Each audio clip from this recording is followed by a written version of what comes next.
Welcome to the Practice Squad Podcast, episode 18.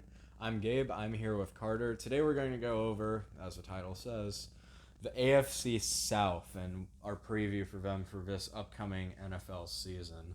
We're going to start with the Jacksonville Jaguars. They were disappointing to say the least last year.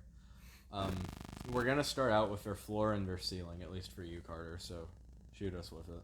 The floor is 0-16. That's fair. Ceiling, I guess 4-12. Okay, well, we're not exactly shooting for the moon when it comes Right. to Jacksonville. Okay, well, the Jaguars are kind of a boring team. Give me their X factor. I guess Minshew. I mean, Okay. if Minshew doesn't develop and improve, then they're gonna be picking first, and he might not be the quarterback for the Jaguars next year. I'm gonna say the Jaguars' X factor is God. I don't think there's anything that can really save them. So, yeah. Let's just move on to our most disappointing player, because this is just gonna be a disappointing season, right? Yeah, I guess Tyler Eifert. I mean, Wow, They're- very disappointing. there are actually people that think Tyler Eifert's gonna have a good year. Wait, are there people who think that he's going to play more than 4 games? Right, exactly. I mean, he will get hurt, and even if he doesn't, the Shark is going to get every single catch from that team anyway, so, yeah, Eifert. Yeah, their offensive line is they're just a big, ball of crumpled up, disappointment. Garbage. Cam Robinson was supposed to be way better than what he is. Andrew Norwell's on a horrible contract. He's decent. Brandon Linder's good. AJ Cann is a disappointment. And Jawan Taylor so far has been a disappointment. It's like a dart throw. Anyone could be disappointing on this team. Leonard Fournette could. Oh, yeah. I don't know if we have enough time to just name their entire roster. Right. So on the other side of that, let's do breakout players for the Jacksonville Jaguars. Are there going to be any? I mean, the only one I can even think of is Laviska Shenault, their rookie receiver, and that's because D.D. Westbrook will either underperform and or get hurt. I don't really like Chris Conley. Keelan Cole's not good. So I think Shark's going to get a lot of attention, and maybe Laviska Shenault can put together an okay rookie season. Maybe? Give me Ronnie Harrison. I think he's very slept on. I think he's a great tackler. He can cover. A 55.3% completion percentage last year when quarterbacks threw against him. I think that's solid. He can get to the quarterback when need be. He's obviously not going to be like Jamal Adams maybe, but It's going to have to be. they're going to need 11 Jamal Adams on the field. They just traded away Ngakoue, so... Yeah, For- second and nothing. fifth, yeah. I guess not nothing, but not a lot. More, and Ngakoue took a $6 million pay cut. Just to get out. That's ridiculous, man. This is such a dumpster fire. Ronnie Harrison might be one of the only few bright spots on the team, and maybe Laviska Shenault. So since the Jaguars are just that bad, let's go on to a general manager of a team that is just as bad as the Jaguars organization. That's Bill O'Brien. Give me their floor and give me their ceiling, because I feel like it's pretty wide. It's very wide. I have them anywhere from, I'd say 5-11 to 10-6. That's fair. I think that if Deshaun Watson is not protected at all, and all his injury-prone weapons get hurt, and the defense disappoints again, and J.J. Watt gets hurt again, they could easily go 5-11. And Deshaun Watson could put them on his back and lead them to a wild card spot. 5-11 to 10-6. See, here's what I'm worried about with the Texans, and it's not that Deshaun Watson's going to get absolutely murdered. It's the fact that their depth. Just on the defensive side of the ball. Well, okay, let's talk about defensive ends. Or not defensive ends, defensive linemen. They're starting 3, Angelo Blackson, Ross Blacklock, and J.J. Watt. And then after that, and they're also going to have P.J. Hall starting in defensive tackle along with Ross Blacklock. Maybe, because I don't know if they use a nose tackle or not. I like Blacklock, actually. I think he's pretty good. I mean, J.J. Watt will probably get hurt, but if he's not, obviously he's one of the best defensive linemen in the game. And honestly, I thought that Blacklock was going to go near the end of the first round in the draft. I thought San Francisco was going to take him near the end of the first round before they traded up. I think he's solid, but Does he match the production that DJ Reader had? no. No. Well, there you go. Angelo Blackson, do you have any thoughts on him? He played 15 games last year and he had 0 sacks and 11 solo tackles. He had 20 total. He had 1 QB hit. Again, I mean, stats aren't everything with defensive linemen, and they're often misleading, but if you play 15 games as a defensive lineman and don't get a single sack, that's a problem. Yeah. Their defense is just looking worse than it was last year somehow. The Texans were like, you know what? We have a good defense. I think we can lose a few pieces this offseason. Right. I mean, they re-upped Zach Cunningham today, which, smart move, I guess. I mean, whenever J.J. Watt goes down, Cunningham is the one that really quarterbacks the defense, but it's not going to be a good unit. No. And, okay, can we talk about the Clowney trade, too? Can you consider the Texans... Can you consider the Texans even winners, even if Clowney's still a free agent? No. Would they get like a 5th round pick? They got Barkevius Mingo, who is no longer on the roster. Jacob Martin, who is on the roster but is horrible. And yeah, like a 3rd round pick, something like that. Yeah, no, they didn't win. I mean, there is still an outside shot Clowney resigns. I highly doubt it, and if he does, that's gonna kind of screw them for signing Jamal Adams in the coming years. So I doubt it. But I mean, you know, that was kind of just a bad trade both ways. No one really got a great end of that. Yeah, no, I don't know if you can really even deem someone a winner. Maybe Seattle, because, I mean, they actually got production out of a player. The Texans didn't. I mean, Clowney had like 2 or 3 good games, and he sat out quite a few because he was hurt, too. How many good games did Jacob Martin and Barkevius Mingo have combined? Fair enough. Like 0.1? Maybe even that. Yeah, we're starting Vernon Hargraves at corner. Garyon Conley on the other side. After that, who even cares? Hey, Bradley Roby. Yeah, hey, I mean, he's good, I guess. They also have a rookie named Jonathan Greenard. I think he went to Florida. You can remember him as the guy that Bill O'Brien was yelling on the phone about while he was getting drafted. He did not seem happy at all about that selection. So it's always good coming into the league when your coach has no hope. So now, though, I mean, that was kind of a long tangent. Let's talk about Houston's X Factor. I think we're probably going to have the same one, right? Deshaun Watson. I wasn't thinking that. It's gotta be. J.J. Watt? If Deshaun Watson isn't incredible, this team will be picking high in the draft. Well, yeah, but let's say Deshaun Watson plays as good as he did last year, and J.J. Watt stays healthy. Is J.J. Watt not an X factor for that defense? If both of those things happen, then for me, it's whoever starts at corner. I think whether it's Garyon Conley, Bradley Roby, or Vernon Hargraves, one or 3 of them need to step up. I think the corners are my X factor if those things happen, which they probably will. But I mean, if Deshaun Watson has a down year, they have no hope for any relevance. Oh yeah. Well, when we talk about breakout guys, Deshaun Watson's probably not going to be that guy. For you, who would your breakout player be for the Houston Texans? You know, I'm gonna go with Duke Johnson. Ooh. I think that David Johnson is washed. I think he's okay at best. I mean, the Cardinals traded for a running back and made him a healthy scratch multiple games last year. I think that Duke Johnson is going to get a lot of opportunity. He's going to take all the receiving opportunities anyway, and I feel like David Johnson will get hurt or disappoint, and Duke Johnson will surprise a lot of people. I think he's actually going to have a solid year. All right, my breakout guy is going to be, not Angelo Blackson, Ross Blacklock. I mean, he is a rookie. I don't think he's going to be DJ Reader. I think he could get close to that, though, and the Texans will not miss DJ Reader as much, and they get a cheaper alternative.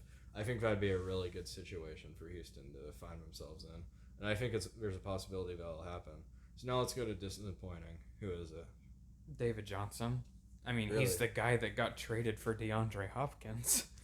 Yeah. If he's anything less than when he was first overall fantasy pick, I mean, he's gonna be a disappointment. I think he's gonna disappoint on every front. Okay, I'll give you 4. That could happen. Brandon Cooks could disappoint. Will Fuller could disappoint. Randall Cobb could, and so could Kenny Stills.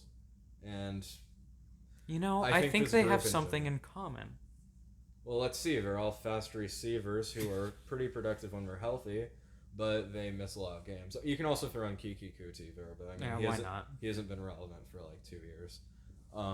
I think the receiving core is going to massively disappoint. We're really going to see DeAndre Hopkins getting traded, not leaving, getting traded from the Texans. I agree with all of the receivers except Cooks. I think Cooks is good. I think if he's healthy. I'm worried about it. If He's had a lot of concussions. If he doesn't get a concussion, I think Cooks will easily be a 1,000-yard receiver. Oh, absolutely. I agree with that. Will Fuller's a shoo-in to get hurt, obviously. And I think Stills is solid, but I think Cooks will lead them. Okay, we'll move on to the Tennessee Titans. My hate for them is great. If that's even... I don't know what to say other than that. What's for floor, what's for ceiling for you, Carter? This is going to be controversial. I think their floor is 6-10, and I think their ceiling is 9-7. I don't like the Titans at all this year. I think they're going to give Derrick Henry 320 touches or something like that again, and it's going to wear down on him. It has to. I know he's huge and he can fight through minor injuries, but I mean, it's all going to be on him because I am a huge non-believer in Ryan Tannehill. Let me tell you a story. No, I mean, other than last year, Ryan Tannehill has hovered around like really bad completion percentage. He's just not. I think last year was a fluke. I think he caught lightning in the bottle. The entire team did, frankly. Not even last year. Last 7 games, really. Yeah. We haven't even seen him do it for a whole year. Well, we've seen him play football for a whole year for Dolphins, and man, was that ugly. Right. Yeah. Let's go to their X Factor. I mean, I guess it's hard not to say the best player's the X Factor for every team, but I'm going to say Ryan Tannehill, honestly. I'm going to talk about Ryan Tannehill a lot. But, I mean, if he's not what he was last year, they have no shot at anything. I mean, if Ryan Tannehill is what I think he will be, they will be 500 or less. And what I think he's going to be is a regress version of last time. He's not going to take deep shots. He's not going to utilize A.J. Brown in the correct way. And he's just going to defer and hide behind Derrick Henry all year. I want to say Tannehill also. I'm going to go with Derrick Henry. Derrick Henry is the Tennessee Titans, and I'm going to try and leave bias out of this because Good luck. I hate the Tennessee Titans so much. But Derrick Henry is so good. Just watch us play off. Is it just because of the one game? Or did you hate them before that? Okay. I liked Derrick Henry before that game, believe it or not. I thought he was this guy who was kind of underrated, and then he caught fire a little bit. I'm like, hey, he won me a fantasy league too, so I actually was following him on Instagram for quite a long time. Then I see him saying, nobody cares, work harder in his bio. I mean, quoting what Lamar Jackson would say all the time. And that's when I started not liking him. And to be also fair, because it he is very possible he just didn't understand Lamar Jackson. Yeah, that's true also. The Ravens defense did not understand Derrick Henry, is another way of putting it. Well, neither did the Patriots defense or the... Somehow. And then, man, yeah, Derrick Henry, if he doesn't do good, Tennessee is going to be awful. And if Derrick Henry gets hurt, Tennessee is going to be awful because I don't think Darrington Evans, their rookie that they drafted, is going to be right. close They to don't what even Derrick have a decent Henry is. backup. They let Dion Lewis go. Yeah, it's a mess if Henry gets hurt. So now we're going to talk about their breakout player. Who is it going to be? I'm going to go surprising on this one. Corey Davis. Ooh, that's a name I have not heard in a while. Right. I think... Now, I don't believe in Tannehill, but... I changed my mind. Jonnu Smith. Jonnu Smith. I think that Jonnu Smith is going to be the second option in the passing game, and I think A.J. Brown is obviously going to get a ton of attention because, I mean, he's a sophomore player and amazing wide receiver draft class, and he's going to get a lot of attention. He's being hyped up as, I mean, a borderline elite receiver, I'd say. And so he's going to get a lot of attention, and I think Ryan Tannehill is going to throw a lot of short and intermediate passes. And with Delaney Walker out of the picture, I think Jonnu Smith is going to step up big time.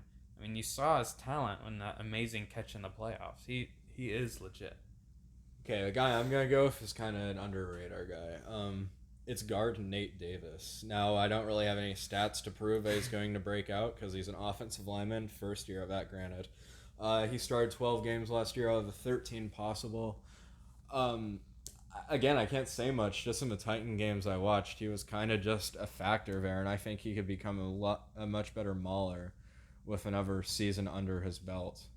I mean, there's not much really else to say about Nate Davis. Right. I totally like the Jonnu Smith one, though. So next is going to be most disappointing. I think we both have the same guy in mind, and this time I'm 100% confident it's Ryan Tannehill. Yep, Tannehill. Yeah. Okay. Don't think we need to say anything else. I mean, we can't argue about anything. Another disappointing part could be the defense, though. I mean, you have Vic Beasley starting. You lost Logan Ryan. Malcolm Butler's not what he used to be. Jonathan Joseph. How has Logan Ryan not found a team, by the way? There has to be something we don't know about. Is he demanding a ton of money? Like, that seems like the only logical explanation. You think he was good last year? He is a good corner. Totally. I don't know how he doesn't have a team. I don't know why the Titans probably don't have any money for him. But I don't know why no team picks him up. I really don't. Do you think he's like a free agent in 2K where it's like even if he's not on a team, he'd rather just not play? You know, I don't know. There's no way that the season starts without him being picked up, right? At least there's no way it finishes. Someone will pick him up. Well, yeah, and when you look at the news for him, I mean, every team is rumored to sign him. Because, I mean, why wouldn't you? Why wouldn't you have interest, right? He had a great year last year, and give him a year or something, even if he falls back to earth. My guess is he goes to the Browns. I would not like that. So they'd have Greedy also. And they would have, why can't I think of his name? Oh my God. Ohio State. Denzel Ward. Denzel Ward, okay. I don't know why we Christ. didn't remember that guy's name. Denzel Ward's awesome. Yeah, no, that'd be a really scary secondary, even though Grant Delpit did tear something, I believe. I've been predicting that star defensive players were going to go to the Browns all offseason, and I haven't been right yet, so Logan Ryan will prove me right. It's either him or Clowney. Hopefully. Okay, we'll move on to Indianapolis Colts. I think these guys are kind of favorites to win the division at this point. Carter, what do you have them at for your ceiling and floor? I'd say their ceiling is around 11-5, and I'm not saying that they're... I also put the Bills around 11-5 range, and I don't think they're nearly as good as the Bills, but they are helped a lot by the fact that I think their division is going to be awful. So I'd say around 11-5 and as low as 7-9. I mean, it would not be crazy to see an 8-8 team win this division. You think the Colts are going to go 8-8 though? No, but if they reach their floor and like the Texans go 8-8 or something, that's not unfeasible. All right, so who is their X factor for this season? I mean, it's got to be Phillip Rivers. Yeah, a lot of it rides and ties on him. In the words of the great Pat McAfee, he looked like he was throwing a goddamn med ball out there last year. And if he doesn't step it up and turn back the clock at least a few years, they're not looking good. Because Jacoby Brissett is not the answer. No, he's not. I don't think Rivers is that great. I mean, when you look at it from last year, weren't the Chargers in like 12 games or something like that, where it was one score, maybe even more? Right. And they seemed like the Seahawks just the other way around. Like the Seahawks were winning all those one-possession games. The Chargers were losing all those one-possession games. And you can't blame all of that on the offensive line. He did have a really bad offensive line. I think Pipkins, whatever his first name is, was maybe one of the worst lineman in football last year. But Rivers has to take accountability for that too. I mean, he's a guy on the wrong side of 30. He's almost 40, hell. That kind of has Jameis Winston numbers minus the touchdown production. So, I mean, we'll see. We'll see. I think their X factor kind of lies on the hands of Phillip Rivers, but give me the running game. I guess it's kind of boring because it kind of consists of a lot of different positions. I think the offensive line is going to be great, obviously, but I think Marlon Mack and Jonathan Taylor, and you sprinkle in a little bit of Nyheim Hines as a receiving game.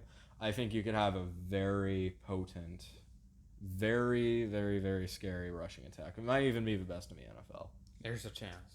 And I think if that's the case, then Phillip Rivers just don't throw interceptions. Or you can just put Jacoby Brissett in to do that. Whenever I'm thinking about stuff like that, I think back to the game in Mexico, the Chargers and Chiefs, and Phillip Rivers was just awful. And then that last interception in the end zone to Daniel Sorensen. Like, ugh.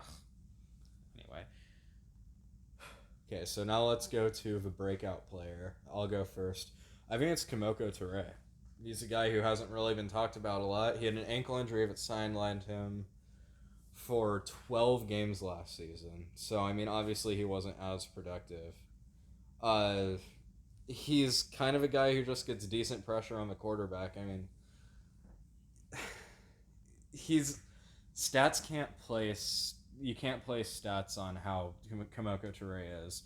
He's a pretty good guy that gets pressure that you could see breaking out and then getting a splash contract just because he is coming up on a contract year. So I think he's their guy. I think he's going to be very solid for them this season. You know, I want to go Jonathan Taylor. It feels really obvious because Marlon Mack will have a short leash, and they took Taylor for a reason. He was a beast in college. But I'm going to go not as obvious in my mind. I'm going to go Michael Pittman. I mean, obviously, T.Y. Hilton's the one there. But T.Y. Hilton gets hurt a lot. And I think that Michael Pittman is going to have a real chance to do some damage as a rookie wide receiver. I think there's a lot of rookie wide receivers that are maybe flying under the radar this year.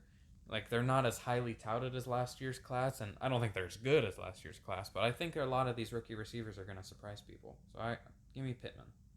All right, so now let's shift over to, that's a logical player to say that he's going to break out for. I totally agree with you there.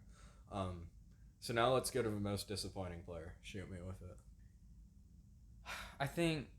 I guess Marlon Mack. I mean, he had a really good season last year, and I think by the end of the season, he will be the third running back on the roster. I think that Jonathan Taylor will be kind of a workhorse, honestly, and Hines will come in on some passing downs, and I think Marlon Mack is going to be just an afterthought, and he'll be on a new team as soon as next year. I could see that. The guy I'm going to go if this is unpopular, T.Y. Hilton. So the 2 years that he has not played with Andrew Luck, he had 966 yards and 501 yards. Combining those 2 years, he had 9 touchdowns. Now, last season, granted, he was injured, but he still wasn't on pace for getting 1,000 yards. And I don't think Phillip Rivers is Andrew Luck. I don't think Phillip Rivers is that much better than Jacoby Brissett.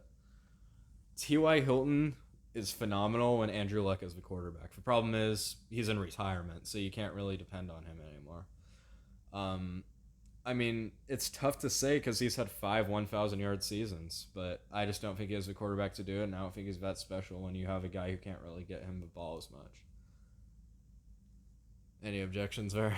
No, I think that's definitely very possible. I think another potential breakout candidate could be Hines because if he does get a decent amount of receiving work, Phillip Rivers loves throwing to his running backs. Oh, yeah. So Hines could be someone to watch. He loves throwing to his running backs until the end of the fourth quarter, and he likes throwing to the other team. Right. So that concludes episode 18 of the Practice Squad podcast. We will see you next time for another divisional preview. Goodbye.